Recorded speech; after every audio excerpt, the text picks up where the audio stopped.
l'histoire d'un jeune tout à fait normal et banal qui aime le foot, qui se prend de passion pour ce sport-là, qui découvre l'arbitrage à travers les matchs regardés à la télévision, qui a envie de débuter l'aventure et d'au moins essayer à 13 ans, sans forcément d'ambition, juste l'envie de découvrir une nouvelle activité, une autre manière de pratiquer le sport que j'aime.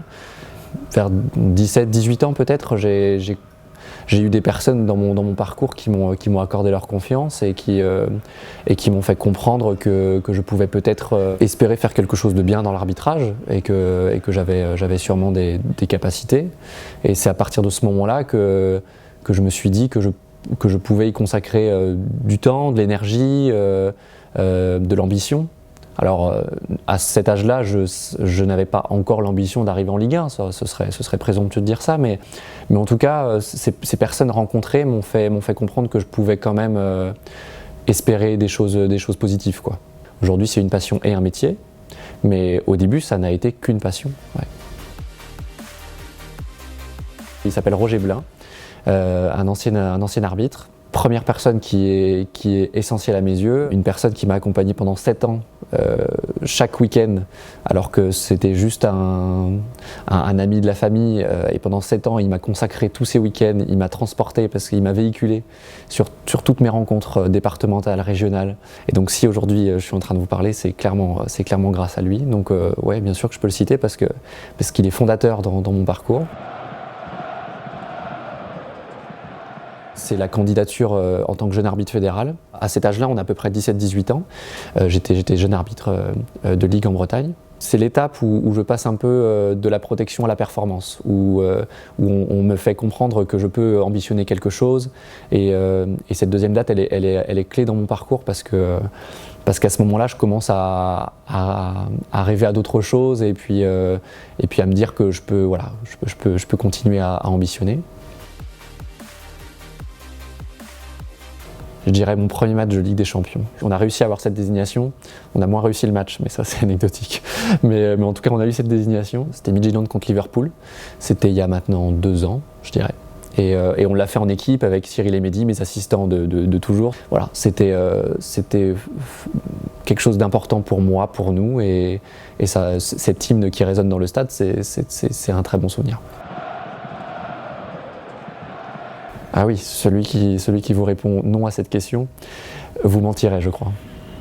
En fait, il faut dégager une grosse confiance extérieure, mais à l'intérieur de nous, il faut systématiquement être en remise en cause. C'est un peu le paradoxe de l'arbitrage, mais on a besoin de dégager cette confiance extérieure parce que c'est ce que les acteurs nous demandent, c'est ce que ce monde exigeant du foot nous demande, mais à la fois à l'intérieur, il faut qu'on soit systématiquement remis en cause, systématiquement à la recherche de la meilleure décision, du meilleur déplacement, voilà, de tout ce qui fait finalement l'arbitrage.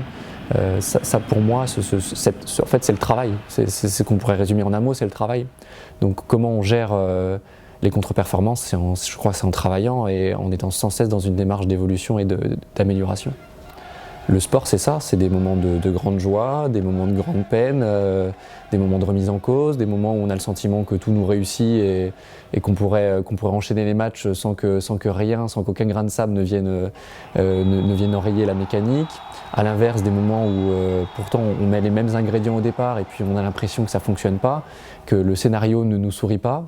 Voilà, c'est ça le sport et bien évidemment qu'on est confronté au doute. Ouais.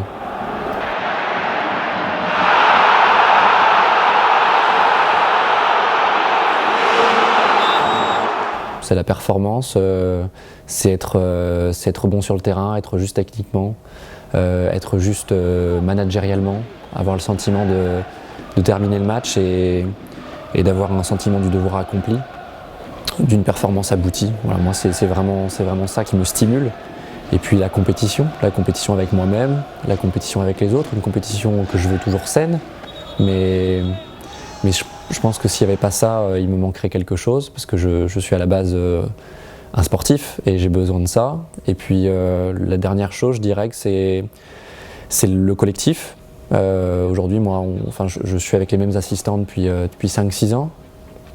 Et le fait d'avoir créé une équipe, au-delà des amitiés qu'on a les uns envers les autres, c'est quelque chose d'essentiel à mes yeux. Et si je pratiquais cette activité seule, comme d'ailleurs le font beaucoup d'arbitres, hein, j'en suis conscient, je suis un privilégié de pouvoir le faire en collectif et en équipe. Ça, moi, c'est quelque chose qui aujourd'hui me stimulerait.